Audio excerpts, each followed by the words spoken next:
ஒரு நாள் காட்டுக்குள்ள ஒரு பெரிய மரக்கிளையில மயிலும் சிட்டுக்குருவியும் உட்கார்ந்து பேசிக்கிட்டு இருந்துச்சு.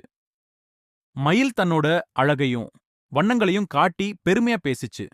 இந்த உலகத்துல அழகுக்குத்தான் மதிப்புன்னு. ஆனா சிட்டுக்குருவி சிரிச்சுக்கிட்டே, அழகு நல்லதுதான். ஆனா அதே அழகே உயிருக்கு ஆபத்தா மாறினா அது பெருமையா இருக்குமான்னு கேட்டுச்சு. அந்த நொடியிலே ஒரு வேட்டைக்காரன் வந்துட்டு மயிலோட அழக பார்த்து மயில கூண்டுக்குள்ள அடைச்சிட்டான்.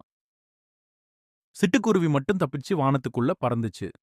வீட்டுல கூண்டுக்குள்ள மயில் அடைஞ்சு தவிச்சுக்கிட்டு இருக்கும்போது வாசல்ல சிட்டுக்குருவிக்காக சோறு வைக்கப்பட்டுச்சு. அப்போ சிட்டுக்குருவி மயில பார்த்து சொன்னது, உன் அழகுக்காக உன்னை பூட்டி வச்சிருக்காங்க, என் எளிமைக்காக என்னை சுதந்திரமா விட்டிருக்காங்கன்னு. அந்த நிமிஷம் நமக்கு புரியுறது என்னன்னா, அழகை விட பெரியது சுதந்திரம், நிறத்தை விட உயர்ந்தது ஒழுக்கம். இந்த உலகத்துல கூண்டுல பாதுகாப்பா இருக்கிறது ஒரு வாழ்க்கை இல்ல, சுதந்திரமா பறக்கிறது தான் உண்மையான அழகு.